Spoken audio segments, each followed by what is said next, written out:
I actually get a lot more blowback for positive reviews of shows that someone didn't like. Someone will be like, I can't believe you liked that. It's so stupid or so pretentious, But if you don't like something that they did like, they often just think that you're smarter than them, that you have higher standards, I want to be a producer with a hit show on Broadway.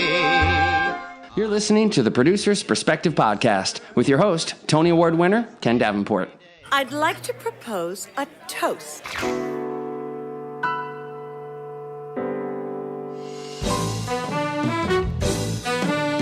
Phone rings, door chimes, in comes company. Hey everybody, it's Ken Davenport. You are listening to the Producer's Perspective Podcast, and this week I'm sitting down with a critic. I know, I'm just as nervous as you are. Stay tuned for Adam Feldman from Time Out New York to give us his insight on what makes a fantastic show and what gets a terrific review. Good times, just chumps company. Hello, everybody. Welcome back to the Producer's Perspective Podcast. My name is Ken Davenport. We're going to get a very unique perspective on the podcast today because, are you ready for it? I've asked a critic to join us. Ooh, spooky music. I've gotten the garlic out. Everything's going to be fine. Don't worry. Please welcome to the podcast, Mr. Adam Feldman. Welcome, Adam. Hello, I'm glad to be here. So Adam is the national and theater dance editor and chief theater critic for Time Out New York. He is the president of New York Drama Critics Circle, was a co-host on Theater Talk, and just a regular man about town. You're like seen at piano bars all over town every week. Seen and heard. Actually, let's start there. So I was a piano bar junkie when I was in school at NYU and used to actually do like a little bit of a gauntlet seeing which one was best. What's your favorite piano bar? Yeah, I am too. I was a Duplex Addict for many years, and that's in the West Village on Christopher and 7th. And if you haven't been there, it's a lovely place. I used to go there really 4 or 5 times a week. They have a pianist. People get up and sing. It's sort of a little bit in the live karaoke mode in that it's solo artists, solo singers, amateur singers at the microphone in the front of the room. There's also an upstairs bar where there are sort of drag performances and things like that. There's also just across the street from there is Marie's Crisis, which is a different model, and that's just sort of downstairs in this dank old basement, and there's one piano, and everyone gathers around it and sings together like Christmas carolers, and that's a very different feel. That's more of a community singing experience, and that can also be great fun. Lately, I have been a regular on Monday nights at a club called Club Cumming in the East Village. That's co-owned by Alan Cumming, and on Monday nights there's an open mic show tune extravaganza with a really fun group of people. There's really a community of friends there who go every week, and they have different themes every week, and people sometimes will go all the way. They will dress up, they will bring props, they will rehearse group numbers, and so it has a spunky feel, but it's definitely very show tune geeky, which I like, but it has a more downtown feel as well. So it's an interesting mix of things that you won't necessarily find at the Duplex or Marie's. What's your go-to tune? Boy, I have a lot. I have a lot of went to tunes. I have a lot of tunes that I used to do all the time. One of the nice things about Club Cumming is because they have a different theme every week, it's really been drawing out some other sides of me, so I instead of just doing the ones that I had gotten down in my muscle memory, I've been trying out a lot of new material, and sometimes it's successful and sometimes less so. But it is it's really like shows in general. So. Right, exactly. Can't win them all, and you can't win any of them that you don't try. And I certainly have a type of song that I was doing for a while. It's a long story, but short version is I lost my voice completely about 10 years ago for a year and a half, and I had all these surgeries on my vocal cords, 11 of them. And I didn't know if I would ever be able to talk again. And so when this disease went away, which was very sudden, I found that I was able to sing again. And my voice had changed a little bit in a way that I liked, but it had become kind of rougher. And I started singing a different kind of song. I had sung show tunes really almost exclusively before this, when I had sung at all. And now I started singing more pop music and trying to put my own sort of aesthetic stamp on it. And so a few songs came out of that. I definitely have a repertoire from that period. But now I'm trying other things, and I might put together a little show one day. We'll see. I will be there for that for sure. So you obviously started as a performer? Was that where your origin story began? I guess. I think it would be more accurate to say that I started as a fan. I started as an enthusiast. I saw shows when I was a kid at summer camp or at my local community theater, and they were musicals, especially unauthorized abbreviated musicals. Like 45 minutes of Pippin performed by 13-year-olds. And it was enough, it turned out, because I really did fall in love with a lot of that stuff. And then as I got older, I did some of those shows myself in summer camp or in local community things. And then I did some theater when I was in college. I went to Harvard, so I did side work. They didn't have a theater program at that time, but they did have a lot of well-established theater groups, including the Hasty Pudding Theatricals, which I was in. It was formerly an all-male show, so there was a drag element. I think last year they finally went co-ed after 150 plus years. So when I was in it, I did play women in those, which was a great deal of fun. And then I moved to New York, and I did do some theater here as well. I did some off-Broadway theater. I did Shakespeare in the Parking Lot type stuff, and it was, again, really very fun, but not what I was intending to pursue as a career at any point, for various reasons. But I did end up, I still was going to the theater a lot. I lived in New York. I thought this is, what to do in New York. And I started writing my thoughts online. I got into these discussion groups about theater on the internet. This is in the late 90s. It was on Unix. So it was a little discussion group called Rec Arts Theater Musicals. I was on that group. So there you go. So we probably corresponded. I'm sure we did. I wonder signed if we all agreed or disagreed. I'm sure we agreed about everything. I'm sure. But yeah, I signed all my names. Jeff too. Marks was, and lots of other people. Some people that I've stayed in touch with. It was a really good gang. And at a certain point, a publication called Show Business Weekly was starting up again. That's sort of a backstage type publication, and they wanted people to write for them. And they liked what I had been writing online, and someone contacted me and said, hey, would you have any interest in writing reviews for us? And I thought, well, sure, that sounds like fun. I had a day job, and I started doing that, and it kind of took. So I ended up writing after that for Broadway.com, back when they had reviews, and I did some features for them as well. And then in 2003, Jason Zinnemann left Time Out to go to the New York Times, and they had the position open, and I applied for it, and they gave it to me, and here I am, 16 years later. 16 years. Just for the record, no one ever contacted me to write reviews based on my musings on rec.arts.musicals, but that was such an outlet for us theater fans, avids back then. It was, and you can learn so much from those people there. I'm in their ranks, not everyone, but it included a lot of people who were so serious about musical theater and had such deep knowledge, and I had these collections and had all this information. And this was when the internet was not quite what it is now. So it was harder to find a lot of that stuff. It was a trove of connoisseurship that I really valued at that time. I was going to ask this later, but since we're there now, I mean, look, rec.arts.theater, whatever those bulletin boards were the old chat room or the old All That Chat or Broadway World message boards. How different are those today from what we had? And do you participate in those? Do you read those? I read those occasionally. I participate very occasionally. I used to participate more, but it's a little tricky when your own work is being discussed, whether you're an artist or whether, like me, you're someone writing about the art. But in a public space, people will have opinions about it, and you're not quite at liberty to get into a full discussion about it because in my case, I've said what I want to say about the show. And I don't necessarily want to get into a back and forth. If it's positive, it makes you look like too much of a super fan. If it's negative, it makes you look mean. And if they're criticizing you and you're responding, it makes you look defensive. And it's very hard to navigate that tone online. And so I do interact on Twitter. I respond to people. I do like, and on Facebook, I like a back and forth, but those tend to be on territory that is a little more comfortable for me. If someone is just a jerk on Facebook, I can delete their comment, and I can't do that on All That Chat.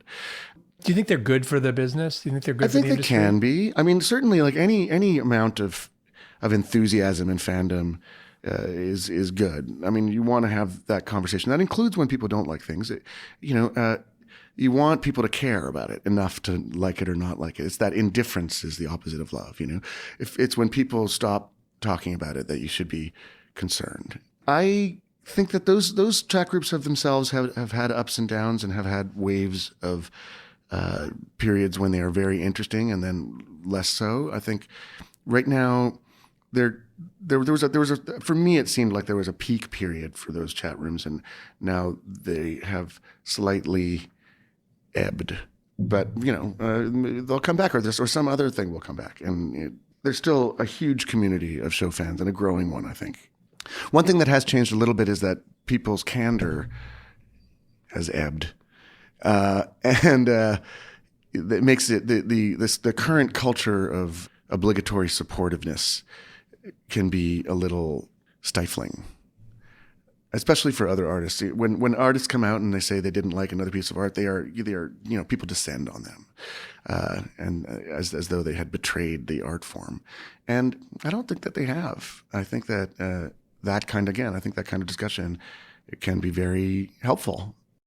You mentioned responding to an ad for the Time Out critic position. If you were writing an ad for a critic position today, what would it be? What do you think the role of a critic in 2020 is? Well, I think those are different questions. I think you would probably try to sell the position as well as you could if you were writing an ad for it. I think the actual position is a quite tricky one right now. As you know, there are fewer critics at professional posts these days than there used to be. Many media institutions have fallen away, and those that remain are sometimes operating on much slimmer budgets that do not accommodate a wide range of coverage, including arts editorial coverage. And so there are fewer and fewer professional critics in New York and in the country in general. And that's a real challenge. I think in part that's a real challenge for those of us who are left because we have more and more responsibility. And I don't really believe necessarily in, I don't like to think of myself as being the end-all be-all of all critical thought on any subject. I would much rather be part of a larger discussion, and I don't relish the responsibility of having to seem like the only opinion in town. And so it just seems like a healthier world in which there are a lot of critics working on a professional level and who are being listened to and read, and then they can get a kind of an overall consensus, and you can have some people who have more unusual outlier responses as part of that response and as a healthy part of that response. When there are fewer of those voices, you get a more limited chord. And so it's a challenge, and I wonder sometimes whether it will exist at all in the current trend, whether there will be any theater critics in 20 years.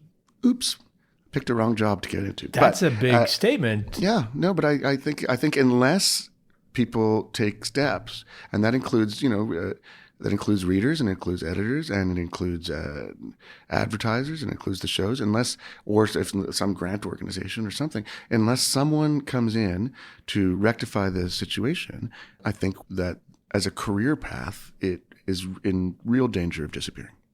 So if you could get all the media publishers into one room and give them a reason why they should not only keep the number of critics, but grow them, what would you say? Well, it would have to come, if you're talking about it from a business perspective, then it would have to come from a place of profitability. And for it to come from a place of profitability, there would have to be advertising or some other kind of support that is tied to these positions.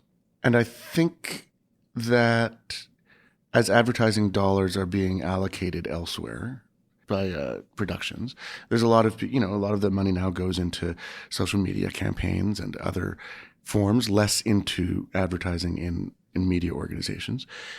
Media organizations are not blind to that, and media organizations are not charities.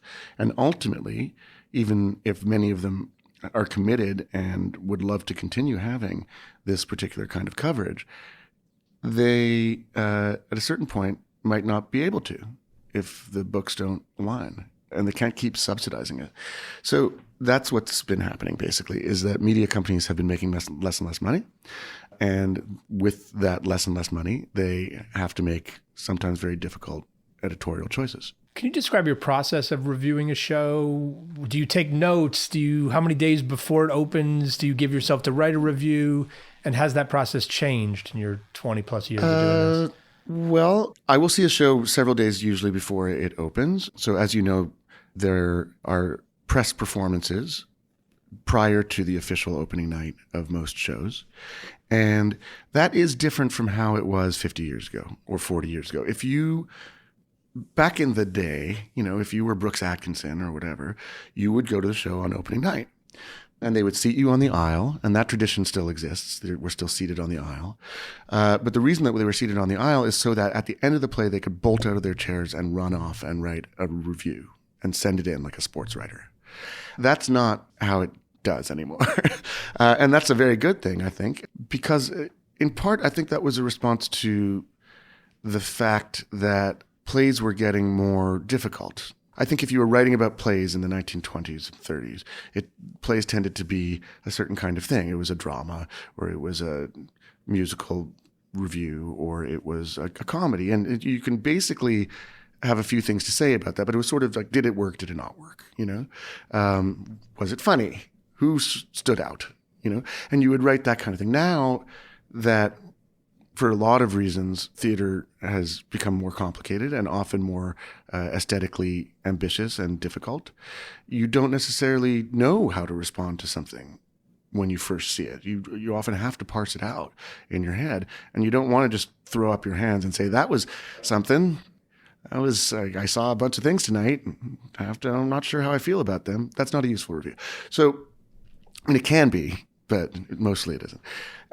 So we have a few days. I try to go to the earlier press performances so that I can give myself as many days to marinate on it as I can.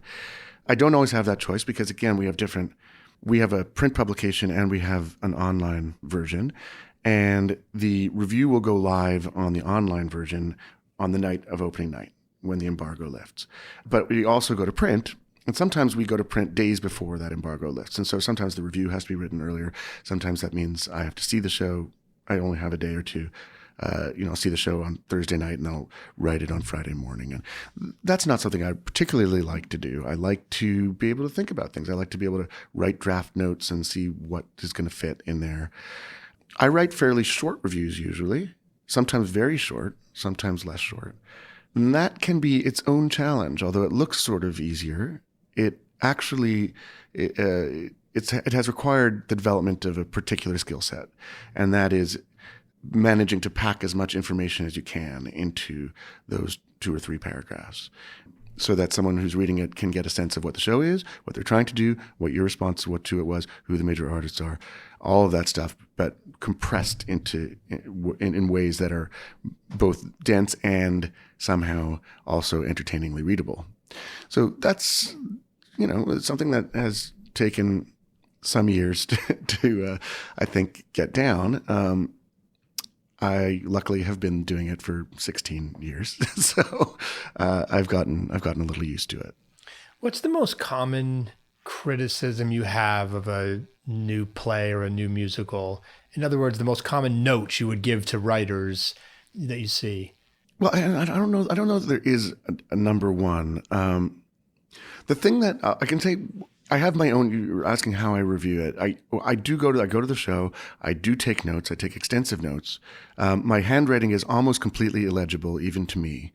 So the note taking is more about somehow reinforcing an idea in my head as I do it. Later, I'll sometimes go pouring over these notes, and I won't be able to understand anything I've done. If I know that there's something that I need to get back to, then I will sometimes write it in all caps or put a star next to it and give myself clues about how to find it later. But mostly, I'm just sort of tracking my response to something as it's happening. Am I interested? Am I engaged? Where is my eye going? What do I think is going to happen? Any particular details, visual details or design details that I worry I might not get right. They usually do give us a script, so that has saved a great deal of stenographic work for us, and it makes it easier to be sure that you're quoting a show correctly.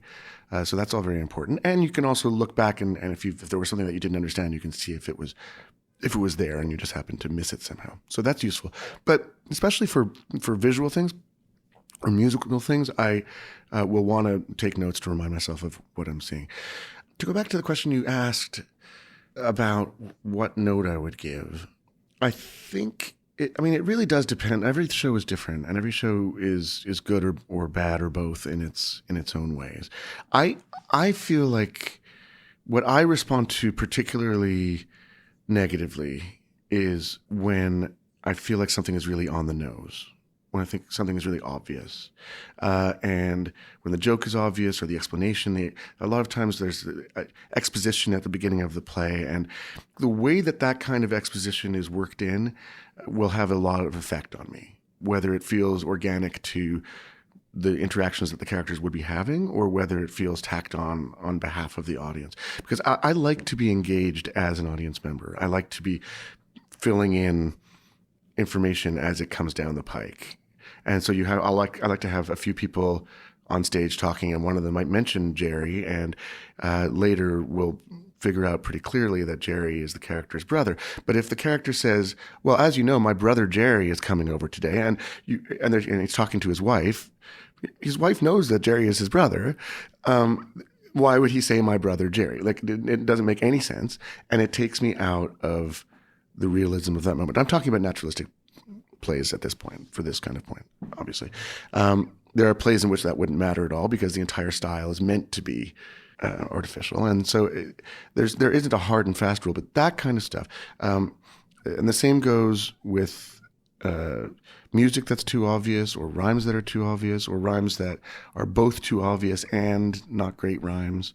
The perfect rhyme question is a separate thing, but I'm not saying everything has to be a perfect rhyme. But there are standards that apply, and sometimes if it's an ear thing, I guess, ultimately, but if it's a really bad rhyme and it sits in an obvious way on the music, then it can be really clunky. If it's an either obvious rhyme or a not quite rhyme, that makes it even worse. So little things like that. I don't like being preached to by a show, even if it's a show whose message I agree with. I like for there to be complication in the shows, and I think most people do as well. I know that. I think on some level I'm acting as a surrogate. I may be a more informed surrogate. I may have more experience. I've seen a lot more shows, obviously, than most people. But I think basically my responses are the responses of a discerning audience member. And so I think that the success of shows like Hamilton, Dear Evan Hansen, The Ben's Visit, Fun Home, even The Book of Mormon, these are shows with complicated things happening in them, complicated and original stories, and for all the talk of jukebox musicals and movie adaptations, and there are a lot of those happening on Broadway right now. But if you look at the ones that have been the big breakout successes in their seasons, they're almost all original. They're almost all original music. They're almost all original stories or adaptations of non-obvious film sources or dramatic sources. I just wrote about this a couple weeks ago about how the musicals that have recouped in the last 5 to 10 years are the musicals that I would bet at some point during the development of those musicals, someone said to the creators, this should never be on Broadway. No. Hadestown, Dear Evan Hansen, Hamilton, Fun Home. Right. Or Avenue Q. Right. Or, Book of Mormon. Book of Mormon. These are, Dear Evan Hansen is a tricky show about a tricky young guy who makes a terrible mistake, who acts very poorly. And I know what's interesting to me is just see these think pieces sometimes, and this is part of the healthy discussion, but I see these think pieces that are like, I don't like Dear Evan Hansen because the hero is a jerk. Yeah, the hero is a jerk. He is. That's one reason that the show is so interesting, because it gets you inside the mindset of someone who does this jerky thing. It doesn't mean he's an evil person. It means he does a bad thing that he's not thinking about enough. And then by the end, he has thought about it. And we also have thought about it with him. But if you just say, I don't want to see it because he does a bad thing, then it's like, I don't want to see Sweeney Todd. He's mean. Yeah, he kills people and eats and he serves them to other people to be eaten. But that can be part of what's interesting in theater, especially I think it gives you an opportunity to explore humanity in a deeper way and in a less judgmental way. So that's, I don't want to reduce any negative responses to Hansen just to that. I know that it takes place in a larger cultural context, and I know that a lot of the criticisms are specifically about who gets forgiven in this kind of story, and that's a more general, aggregate point. But when you hold larger general points against particular works of art, then that's where you sometimes, I think, can end up undervaluing certain works. Do you think that artists should read reviews, whether yours or anyone else's? Or would you encourage them to? Or I think that's entirely up to them. I think some artists find it very disturbing, and I don't mean disturbing. I mean it interrupts their process. It makes them self-conscious about certain aspects of their performance, whether it's a positive review or a negative one. If someone says, oh, he delivers this particular line in such a perfectly hilarious way, then if you read that and you get to that line, there's a little snag maybe for some people. And so I think also that, especially negative reviews, it can be very demoralizing. And if you're in a show, you need to go and give it your all. You need to be giving the show the best version of you and the best version of itself that it can get. The director and writers and designers' work is already done, so it's a little bit less germane. But for people who are showing up every day and doing it live, they need to believe in what they're doing.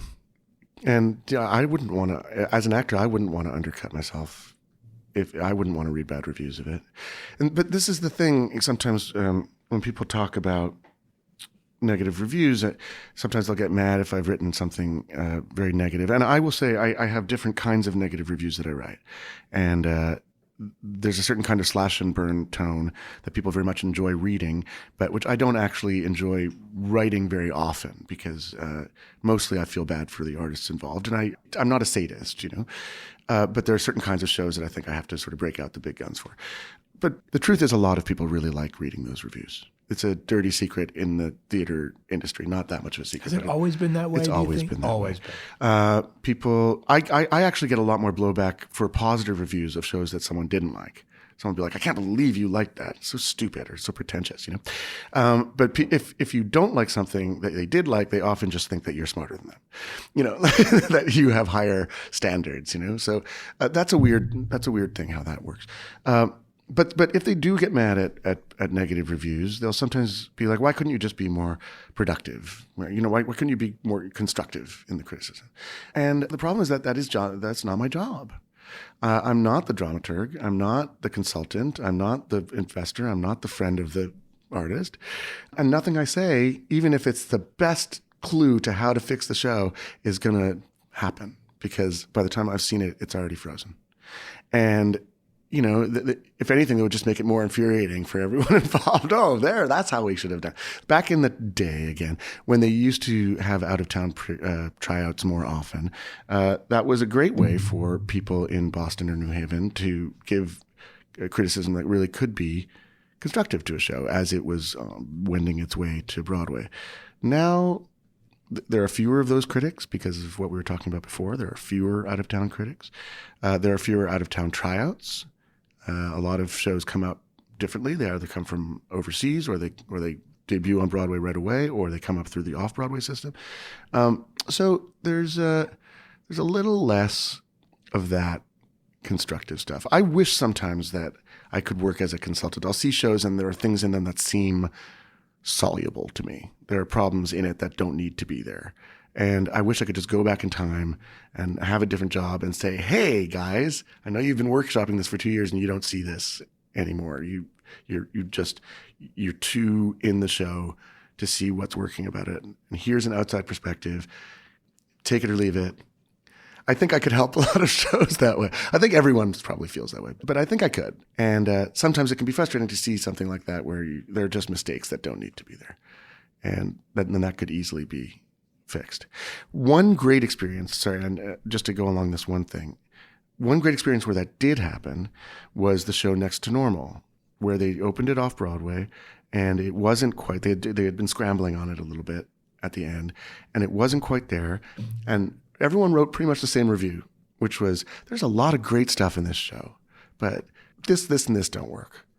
And to their credit, they went back to the board and they went out of town again. They went down to Washington and they cut some stuff and they replaced some stuff, like changed about a quarter or a third of the show. And they brought it back to Broadway in triumph, and it won the Pulitzer Prize. It's one of the greatest stories of developing a musical in the last couple decades, I think, the Next to Normal story. Yeah, and it's really encouraging, I think, for artists and for producers, for ambitious producers who believe in and understand the quality of the product that they're offering. It happened also, although with a less happy ending, with Scottsboro Boys, which was much better on Broadway than it was when it was at the Vineyard. It was very good at the Vineyard.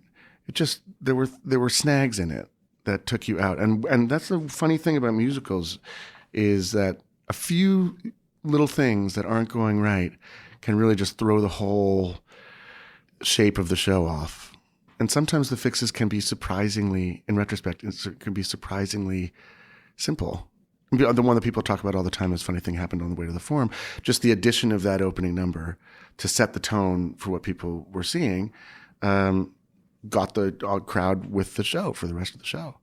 A show that hadn't been working. Sometimes there is something like that you can do, and sometimes the problems are not soluble. So I'll tell you a story of my own theater going experience. I went to see Mamma Mia for the very first time, and I was like, I don't like this. This is not so great. I don't quite get it.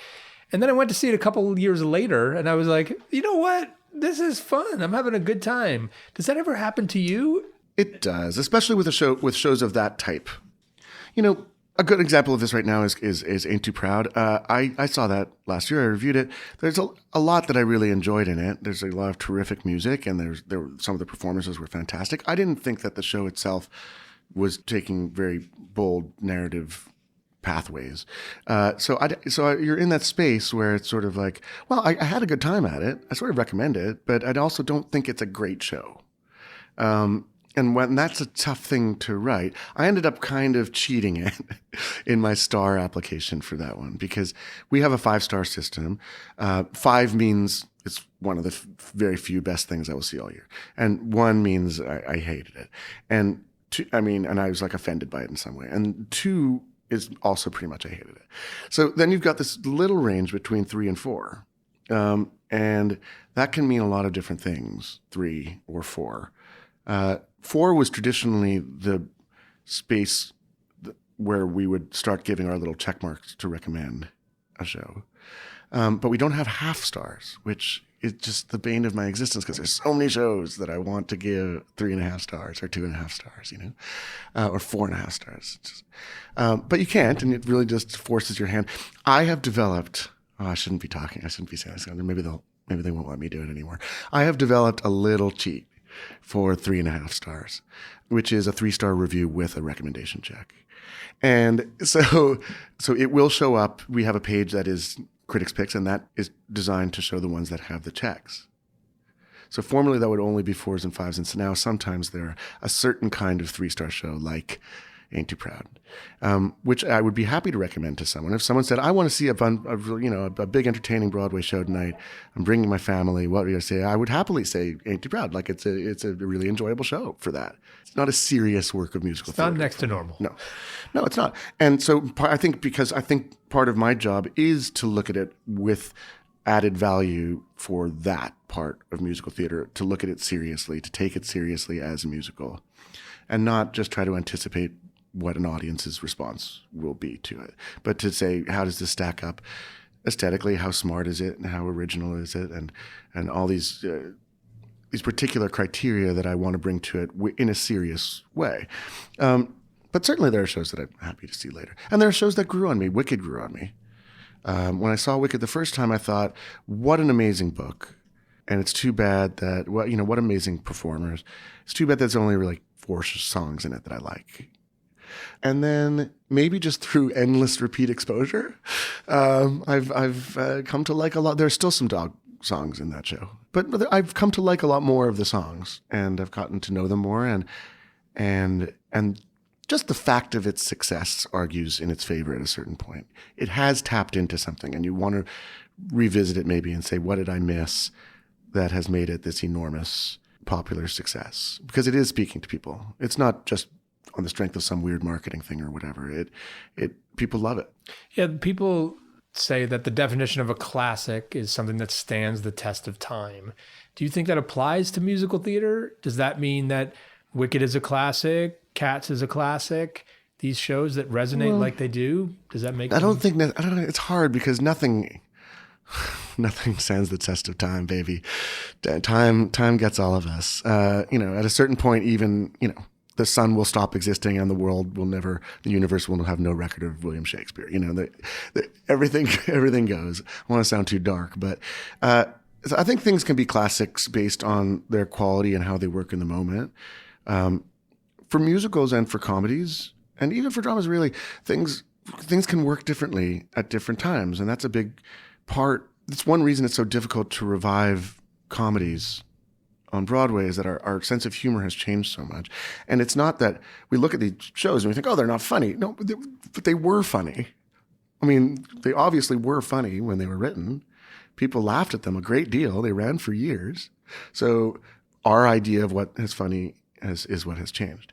And in some cases, it's changed partly because of those works, because of the success of those works. Those works were so funny that they were widely imitated until that thing was no longer funny. It was no longer surprising and fresh. And so now we look at it and we think, that joke again. No, that was the first time that they did that joke. The Neil Simon plays, and when they were attempted to, when they tried to bring those back and didn't work, I think is a perfect example of that. Yeah, that can happen. It's going to be interesting to see what happens with Plaza Suite this season because, like musicals, good new directors and performers can find ways to make things fresh even if they're no longer in style. And so when you're doing a revival of an old musical, the music will sound different from what most people listen to today. And as we get farther and farther away from those things, even songs that we consider to be obvious classics are less and less well known to audiences, to younger audiences in particular. And not just those songs particularly, but the whole styles of songs, in which they were written. This sort of Great American Songbook style doesn't sound like most music today. You might know it from advertising and you might know it from Christmas songs and things like that. But Christmas is the only time of year when people listening to the radio or in malls are going to hear songs that were written before 1960. People's ears aren't set to that now. So it will sound strange to them. They're not coming out of the same places that audiences were in, 1943. What were some of those few 5-star shows that you've seen over the last couple of years? Like, what are your favorites? The last few years. I'm trying to think what was on my list last year. Last year was the first time I had done a top 10 list in which there were no Broadway shows on the top 10. I love Broadway. And I felt sometimes that I had too many Broadway shows on my top 10. But this year, although I liked a lot of shows that were on Broadway, and although I gave good reviews, positive reviews to a lot of those shows, none of them at the end of the day ended up being in my top 10 shows. And that has to do with the quality of them and also just how much they moved me or how interesting and how thought-provoking they were for me. The things that were on my list this year, there was a show called Heroes of the Fourth Turning that was at Playwrights Horizons. There was a show called Greater Clements that I loved at Lincoln Center. There was A Strange Loop, the musical at Playwrights Horizons as well. I mean, maybe these things will go to Broadway. In fairness, two shows that were on my list last year were on Broadway this year, so they weren't on it because they were on last year. The Revival of Oklahoma and Jeremy O. Harris's Slave Play were both on my top 10 last year, so maybe they would have been this year. Had they opened, they probably would have. But they already made it last year, so they were grandfathered out. I think a lot of the best stuff, and when I say best, I mean best if you're a serious theater goer.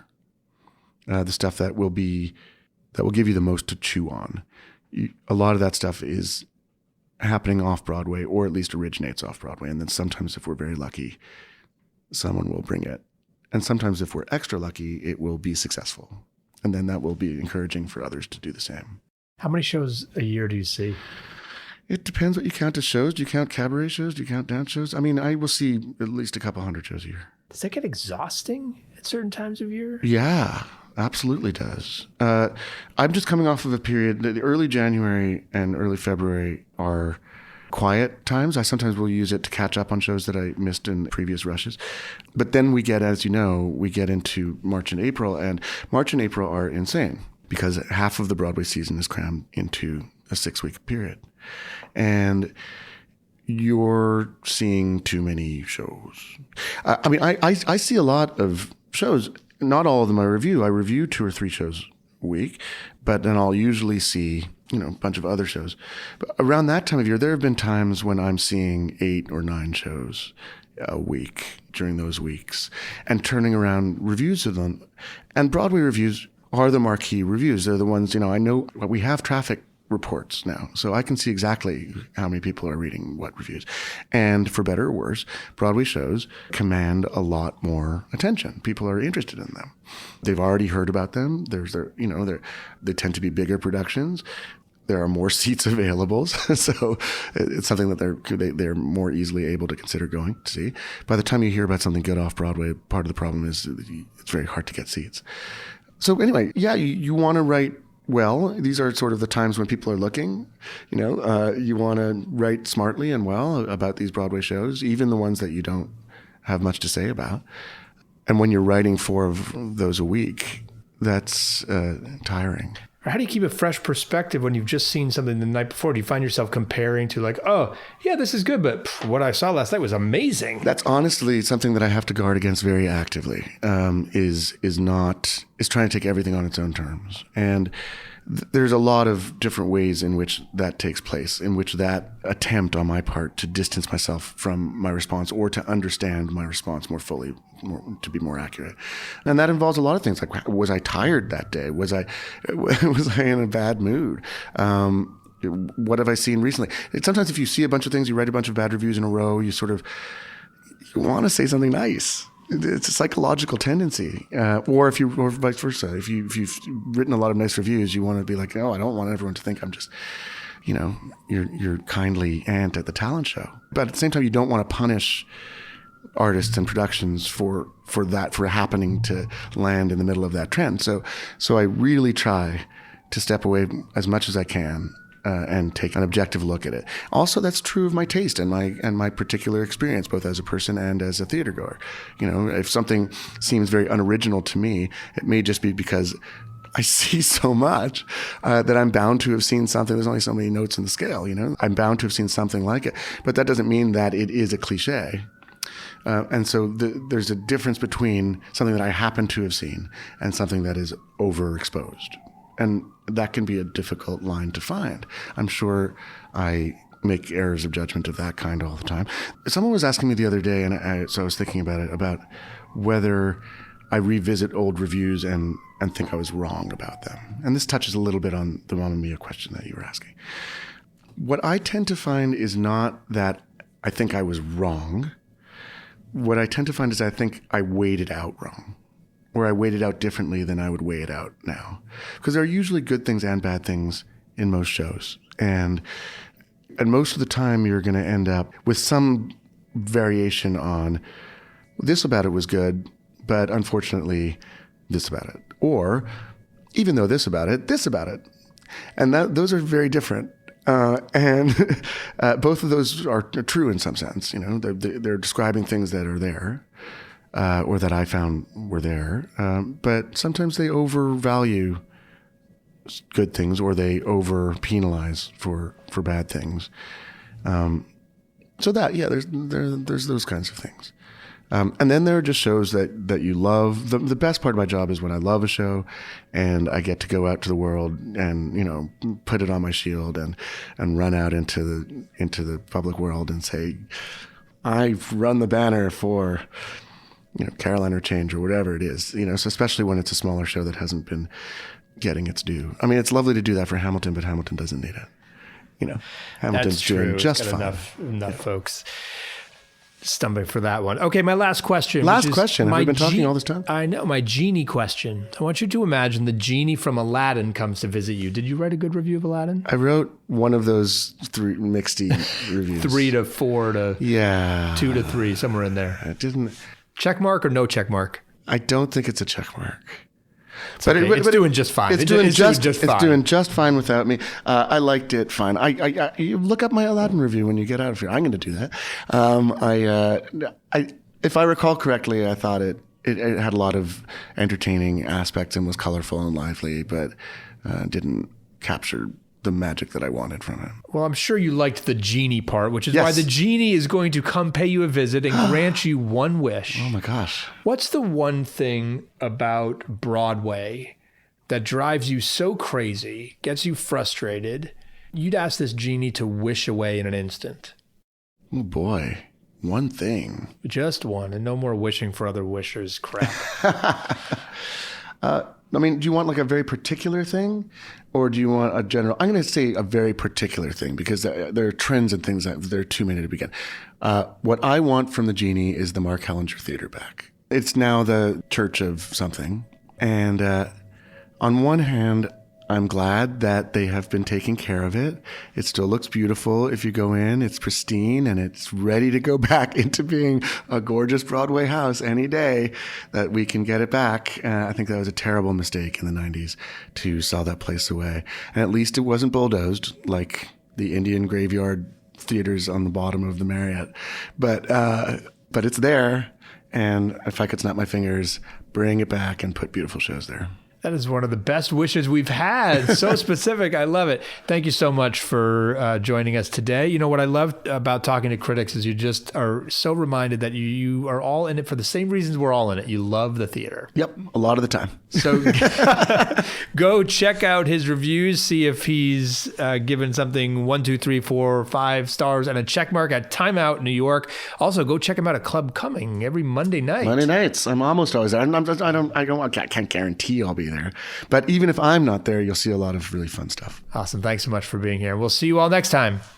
Thanks again to Adam Feldman for sitting down with me today. If you're excited about this new season of podcasts, do me a favor and review us on Apple Podcasts. It helps other theater makers and theater fans like you enjoy these conversations and frankly, just find them. And that helps get the word out about theater all over the world. If you're looking for more theater podcasts, check out Broadway Podcast Network, the brand new community and platform for Broadway-themed podcasts and all sorts of other online content. To find more about me and learn about the projects I'm working on Broadway, off Broadway, and all over, you can find me on Instagram at Ken Davenport Bway, or check out my blog at theproducersperspective.com. And now, this week's hashtag Songwriter of the Week. One of my favorite things to do every week is break a new songwriter. And this week's songwriter is Michael Mott. Check out his song, Her Embrace, sung by Jeremy Jordan. This is from Michael's musical In the Light, A Faustian Tale. Check out more of Michael's music at Michael_Mott on Instagram and www.michaelmott2ts.net. We will see you next week with a brand new episode of the Producer's Perspective Podcast. And that her embrace leads me on. I can feel her presence rising with the dawn. I will show I'd do anything to be the man